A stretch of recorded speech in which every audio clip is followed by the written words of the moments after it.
It's noon here in Ventnor City, New Jersey, and our nation's capital, Washington, D.C. And this is CarEdge Live for Tuesday, September 2nd, with your hosts, me, Ray, in Ventnor, New Jersey, and, well, Zach, recently on the New York Stock Exchange Live program this morning in Washington, D.C.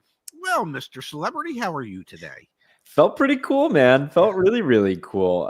Yeah, love being able to do little press stuff every once in a while. So thanks to our community for helping us gain the notoriety. Dad, today's show is brought to you by CarEdge.com. What a great company I hear. What a phenomenal. I'm sorry. Go ahead. Labor less, save more, shop like a pro this Labor Day. We still have our 20% off promotion running, folks. Insights and our car buying services. Take advantage of that back at CarEdge.com. And yes, my dad mentioned it just a second ago. I posted this over on LinkedIn. What a cool moment this morning. I was on this little live New York Stock Exchange broadcast. How cool. How cool. Yeah. So thank you again to everyone who supports us. The big story this morning, Pops, comes by way of Mazda. Yes. Mazda output plunges as import-dependent car maker shifts focus to big crossovers from CX-30 and the Mazda 3. What's going on here over at Mazda, Pops? And let's also talk a little bit about the strategy decision here that Mazda is making and potentially some of the downsides it could have. But first, output plunges. What's going on? Well,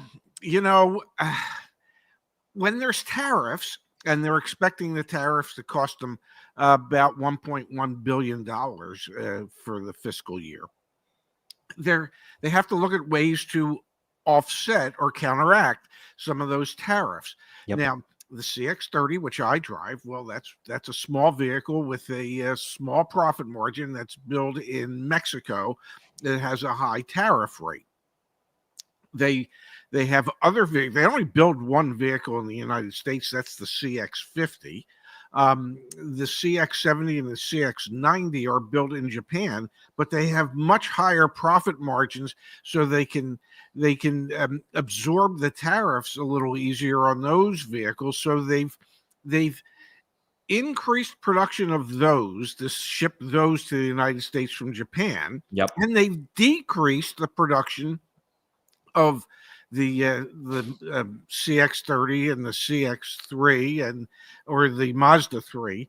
And so ultimately, the way I look at it, I mean, because they're really manipulating the vehicles they're going to produce and try and sell in this country, and the sales figures back it up, it is getting more expensive for Americans to find less expensive vehicles, because the manufacturers can't afford to build them, import them, and sell them in this country at the profit margins that they have. So ultimately, we, the American consumer, gets to pay more, and in many cases have fewer choices. It's a wonderful thing. And this has been a multi-year push for Mazda, Dad. Here you've got a story on Automotive News. This is from 2022. Mazda dealers' excitement as the brand moves up market. This is from March 10th, 2022. Then you have another headline. Mazda product line is pushing the brand up market. This is from September 3rd, 2023. You can push up market. You can push up market. You can push up market. But eventually customers will stop purchasing your vehicles. And we saw this a little bit, Dad. Mazda is banking on higher Mazda CX-90 sales in the US. Okay, well, what did Mazda have to do last month? That actually continues through the 4th. Yes. They had to do a $10,000 lease cash incentive on the Mazda CX-90 PHEV. Now, you could make a case. The reason they have to do that is because it's a PHEV, plug-in hybrid electric vehicle. So maybe it's a powertrain issue. But I think in a lot of ways, at a $60,000 price point, which to be clear, the CX-90 starts at a much lower price point. Yes. The CX-90 PHEV, $60,000 is what's typically going to run you. They've had to add a $10,000 incentive. So they've been pushing up market for years now. We're in year 3 or 4 of this push. And eventually that's going to undercut some of their sales. And this latest data we got from them really does demonstrate, production is coming back significantly, being cut back significantly. And they have that same $10,000 lease cash, which includes the $7,500 federal tax credit on the CX-70 PHEV.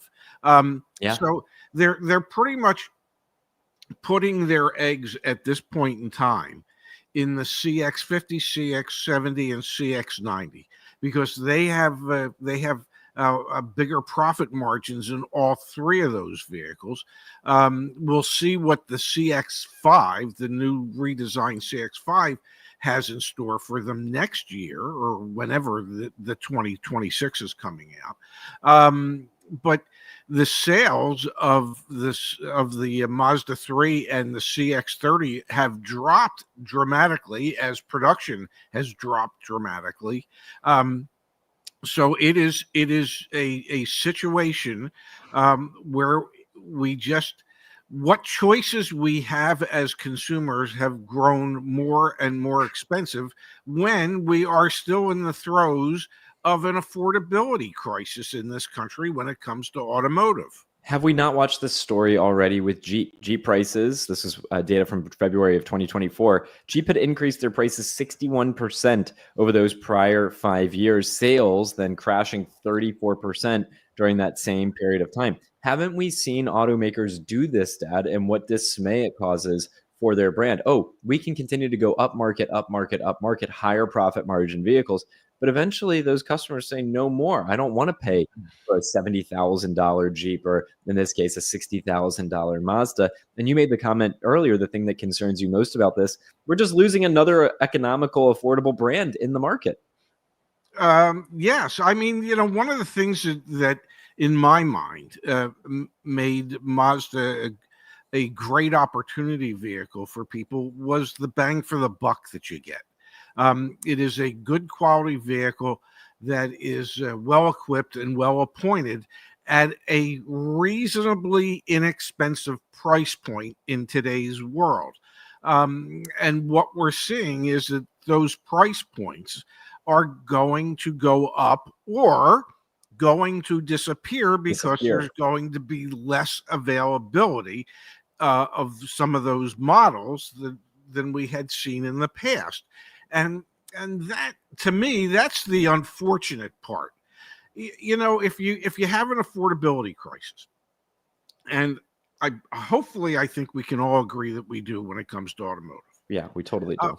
So if you have that affordability crisis, and brands are finding it harder and harder to be able to produce vehicles to be able to sell at the cheaper end of the spectrum, it means that there's just less choices for people. And, if the average car payment today is $750 a month for a new car for 70.2 months, that's not going to get any better if the less expensive cars become harder and harder to get or just don't exist at all anymore.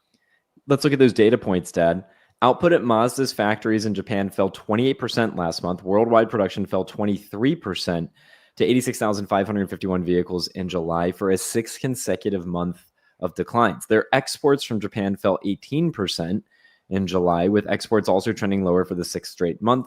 Exports to North America fell 12%, while shipments to Europe declined 16%. Overall, exports of the Mazda 3 dropped 27% last month. Global sales of the Mazda 3 fell 18% in July, the fifth month of declines, while worldwide deliveries of the CX30 fell 19% last month, marking a decline for every month this year, according to Markline's company, a global automotive research portal. So think about that for a second.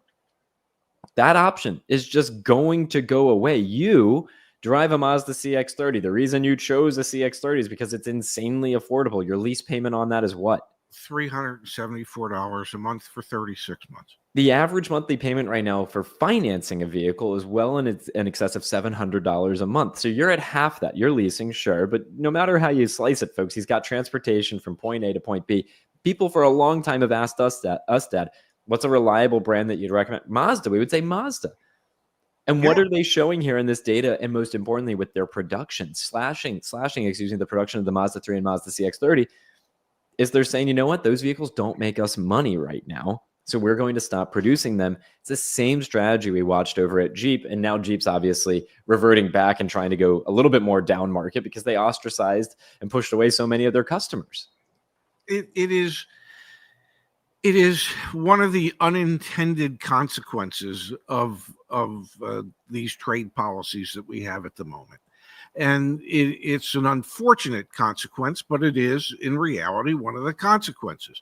That many of the brands or many of the models that have been doing well in the GM lineup, well, they're built in either South Korea or China, Yeah. and so those vehicles are impacted. We're gonna see some of those prices go up, or perhaps we'll see some of those production quantities go down. Yep. It is one of the unintended consequences where you're going to unfortunately make it more difficult for more people to be able to participate in the new car market. Yeah, you absolutely will. Dad, the other story I wanted to touch on this morning, and then we'll jump over to the chat, would be from Nissan. This is super interesting here, Yeah. folks, because it plays a role in all of this. Not only do we have prices going up because automakers are making a decision to get rid of some of their more entry-level options. That's the story with Mazda. You then Yes. have this. Nissan turns to hybrids for sales sizzle as EV demand fizzles. Quite the headline from Automotive News. But we know producing electric vehicles is more expensive, Dad. And the average transaction price for electric vehicles is more expensive than internal combustion engine vehicles and hybrid powertrain vehicles. And you have Nissan here, a manufacturer that has been struggling for a long time. Yes. They've been on our watch list of OEMs that may not make it into the future. Well, Dad, they're pivoting on their strategy, which must be expensive. All these automakers were going down the path of producing electric vehicles. Well, it's not easy, I don't think, and can't be cheap to say, okay, you know what, scratch that EV future. We're going back to internal combustion engines. There's costs associated with that. But anyway, what's going on here with Nissan? Well, Nissan, in a valiant attempt to save themselves from disappearing forever, has decided that yes, some type of hybrid powertrain would be the way to get us to where we need to be. And in order to do that, we need to come out with 20 new vehicle or updated vehicles in the next 2 to 3 years. So you are going to see from a dying company a last ditch effort to win back some market share by just continually bringing out 20 new models over the next 2 to 3 model years in order to be able to compete. And the vast majority of them will be either gas or gas hybrid vehicles and not full battery electric vehicles. They have determined, and I think rightfully so, especially here in the United States with the EV sales flattening, that the direction they need to go is more ICE vehicles and ICE hybrid vehicles as opposed to just full battery electric vehicles. We'll see if this works. Typically what does build traffic at the dealership level for a manufacturer is when they come out with new models. There's typically a lot of buzz associated around new models, and if they're good looking enough and compelling enough, it usually increases foot traffic into a dealership. And oftentimes, sales are commensurate with that, where they'll go up. We will see if that strategy will work for Nissan moving forward. My hope would be that it does, For sure. because I started my career, selling Nissans back in the Flintstone era in 1977, and so I would hate to see them disappear. Two things that I think are at play for Nissan. One is obviously 20 refreshes and new models is an absolutely crazy thing to say you're going to do over 2 years. I don't think we've ever seen an automaker try and do something quite like that. But to your point, last ditch effort. And Dad, I think lease incentives and lease payments are going to be a big thing that Nissan leans into. It leads me to this other story that I think is really important to cover. Dad, leasing in July, new lease penetration was 11.16% of all sales, up 13.27% from June. More and more consumers are choosing leases. And so I wouldn't be surprised here if we see Nissan over the next couple of years really lean into leasing to be an affordable payment, something that a consumer can, stomach, and also obviously new model year refresh, etc. So I think we're going to see a lot of combination of like new stuff from Nissan and mega lease incentives or lease payment oriented things to try and get people into a Kicks or a Rogue, things like that. Leasing is, a lot of people don't like leasing because, well, leasing is just a fancy term for rental. Yeah, it's a rental. Yes, you're renting a depreciating asset. There was somebody much smarter than me, John Paul Getty from the Getty Oil Company, who said you buy things that appreciate in value and you lease things that depreciate in value. And unless it's like an Enzo, a Ferrari, for the most part, vehicles depreciate. So I get why some people hate it, because you end up owning nothing. But if you subscribe to the premise that for the most part of your life, you're always going to have a car payment, the least expensive car payment you can have is normally found through leasing, because you're typically only paying for the depreciation. Not typically, Dad. You are expressly only paying for the depreciation of the term of your contract. We have a video coming out tomorrow on the main CarEdge channel digging into more around leasing. That being said, I do think there's a 1-2 punch here from Nissan, Dad. I think you're going to see, obviously they've already made the announcement, 20 new refreshes and models. Punch number one. Number two is going to be insanely aggressive lease promotions against those. And we're already seeing that data I just flashed on the screen a moment ago. More people choosing leasing. 1 out of every 10 customers is choosing to lease a vehicle last month. And it's simply because they're looking for more affordable monthly payment options. Everything we do at CarEdge, by the way, helps with leasing as well. So check out our products and services back at CarEdge as well for leasing specifically. I am the perfect example of that. Could I afford the average new car payment today if I were to buy and finance a vehicle for 70.2 months, with the average new car payment being $750 a month? Could I afford that? I could. Would I be willing to do that? I would not. Okay. Which is why my car payment on my lease is $374 a month. I don't want to tie up $1,000 a month between car payment and insurance payment to be able to get from point A to point B. So I'm tying up what, $500 a month to do that, somewhere around there. To me, I just think that makes more sense. Now, will I own it at the end? No, I won't. I have a payment. I have an expense. Okay. I have a transportation expense. That's how I look at it. Again, we've got the video on leasing coming out tomorrow. We'll come in here from David. Pops, come in here from David. Yes. Nissan now approves 550 credit score at tier 1, same as an 850 credit score. Effective now. I just spoke to a dealer principal at a Nissan dealership. That would be absolutely asinine if that's true. Well, if that's true, as someone who has an 850 credit score, I'd be pissed. Okay. I mean, what's the point of handling your credit well to end up with a high credit score when somebody whose credit score is typically considered subprime would be considered the same as someone whose credit rating is exceptional? It's crazy, but apparently that's the only place they can find their customers, and so they're playing to their audience that they think is going to help get them back into the game. But it's, man, I'm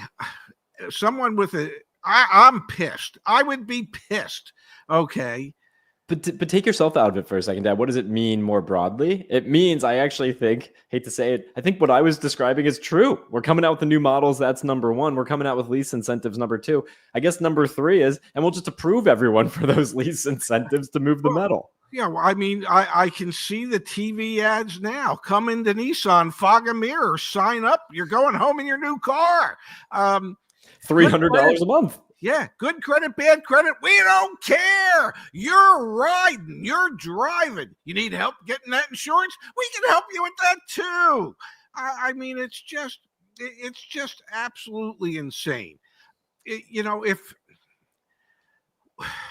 human beings have such short memories, I believe it was in 2006, 2007, 2008 that we had a mortgage crisis in this country because anybody could qualify for a mortgage. If you walked in, filled out a credit application, and they put a mirror under your nose and you fogged that mirror, they didn't care what your credit looked like. You were going to be approved for that mortgage, whether you could afford it or not. Then we had, I don't know, this huge real estate collapse and mortgage collapse. The same thing will happen to Nissan. You can't hang your hat on people who aren't going to pay back the money when they're supposed to, or if at all, just because you need to move the product. If you want to move product, just give the crap away. Just tell people, come in, we'll give it to you. We'll just sign a form that says you're going to do your best to try and take care of it, and you promise to maintain it, and we'll just let you drive it. And that way we can report it as sold. It is pure insanity. Dad, one more story really quick and then to the chat. High cost short circuit Nissan's US EV plan. This was the data point I was looking for a moment ago. There was a $500 million investment to turn a Mississippi factory into a center for EV manufacturing and technology, and it's in jeopardy. So this is, an example of $500 million had been planned to be invested to go towards EVs, and now obviously the pullback is happening at Nissan, at General Motors, at all the manufacturers, at Ford. They've changed course, and it's not cheap to change course. No, they can use that $500 million to underwrite those bad leases they're going to make for people with 550 credit scores.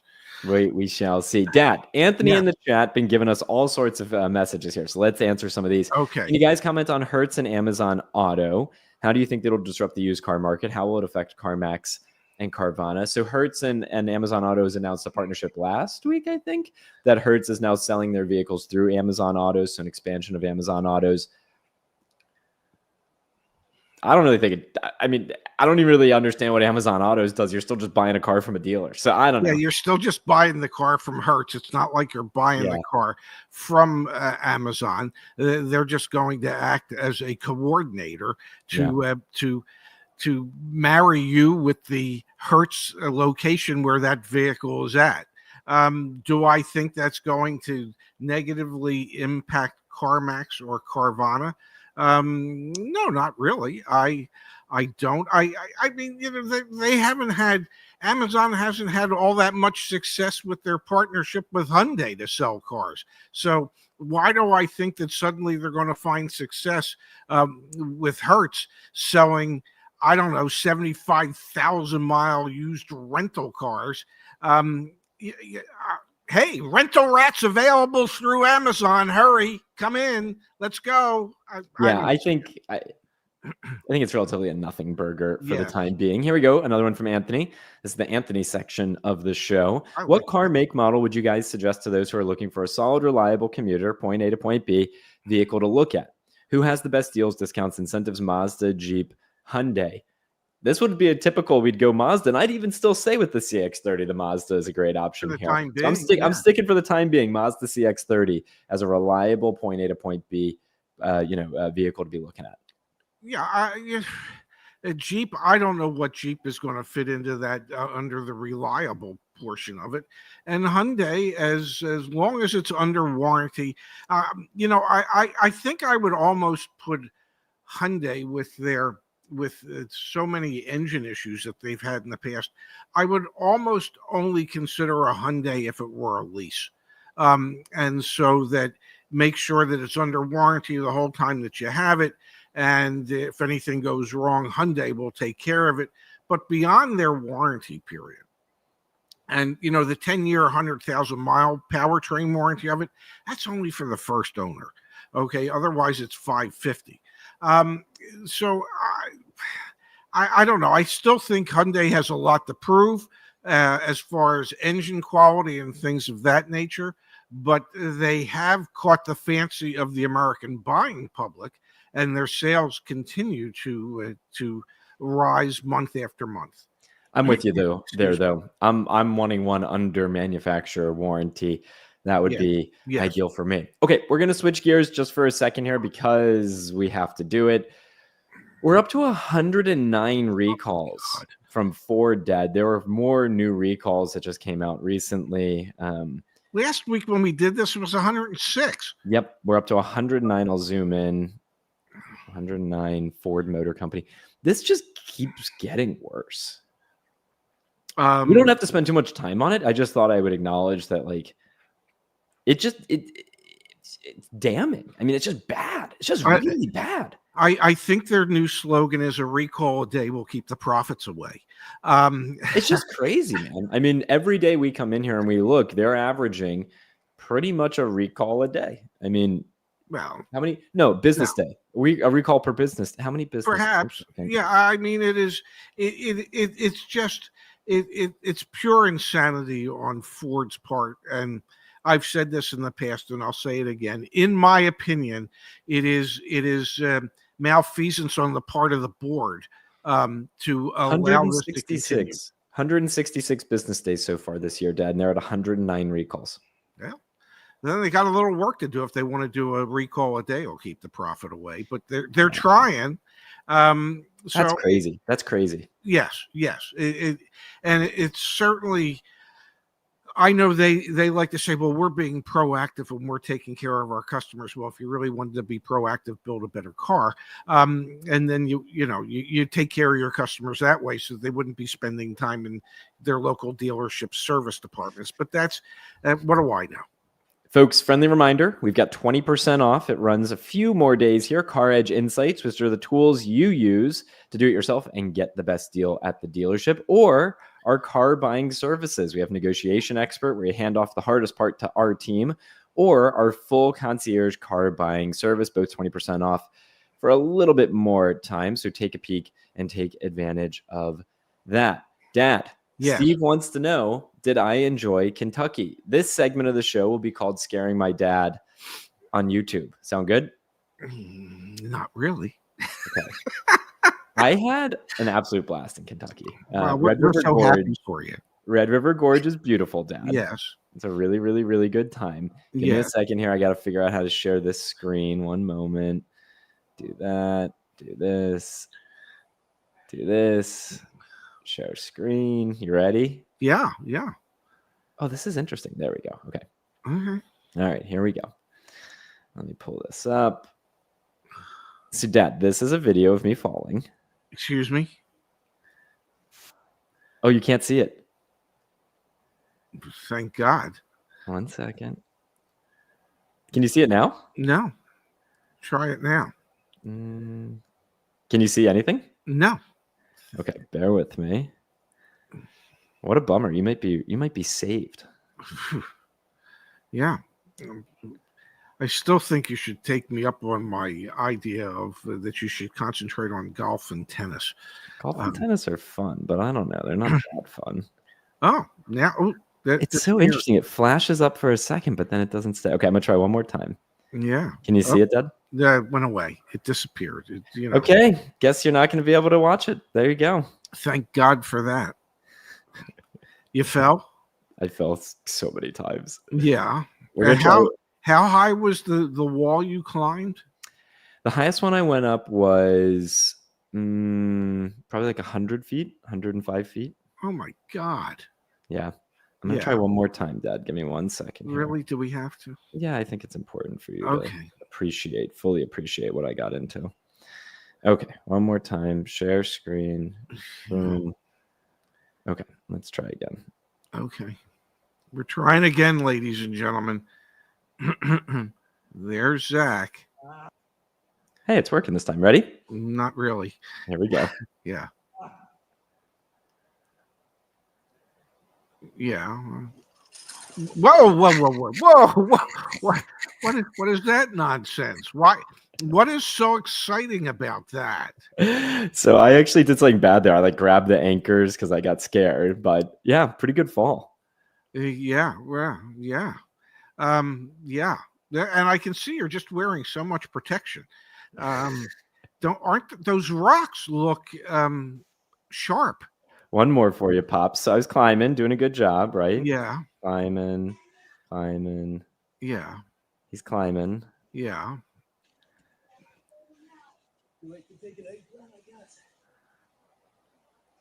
Yeah, you're climbing. Yeah. Oh, and now you're not climbing. Yeah. Oh, yeah. No, that looks like so much fun. How many people at the bottom have to hold the rope so that they don't go flying up in the air as you're falling down? Just one. It's pretty Yeah. cool. Yeah. Pretty Same cool. weight as you, more heavier than you. Yeah, if the person's lighter than you, they can get pulled up a decent amount. So we didn't get it on video, and I'm kind of glad because I think you would lose it. But there's this climb called Air Ride Equipped, and I was at the anchors, and I fell about 35 feet. Excuse me? It was a big fall, man. It was scary. It was very scary. And now my palms are sweating just rewatching it. But during the moment, just concentrated. It's really fun. So I had a blast. Red River Gorge is awesome. Miguel's super cool. It was a really fun experience. Oh, really? Tennis, golf, I've been playing a lot more tennis recently. bowling. How many people accidentally get hit by a flying bowling ball? Not very many. Not very many.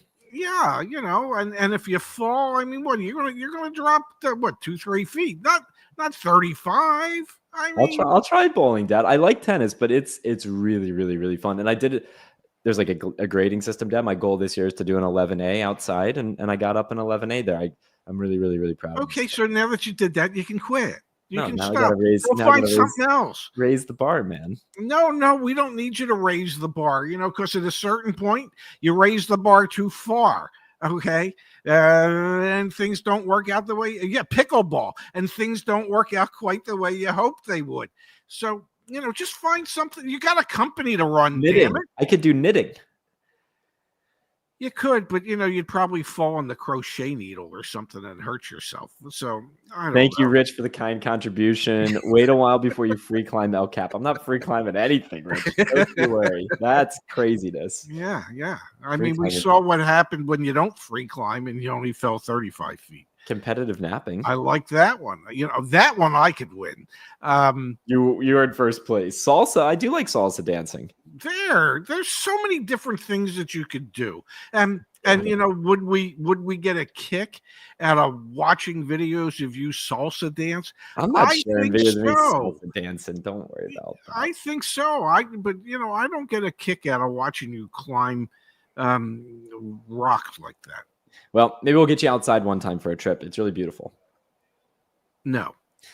All right, folks, we're back with more CarEdge Live tomorrow. Please tune in and join us then. Pops, enjoy the afternoon. Thanks for indulging me. And love you. Well, I think very highly of you as well. And congratulations once again on being part of the New York Stock Exchange live program this morning. Make it a goal to get on more shows like that as opposed to climbing them damn rocks. Sounds good. We'll see you back here tomorrow, folks. Love you, Dad. Thank you, everybody. Love you.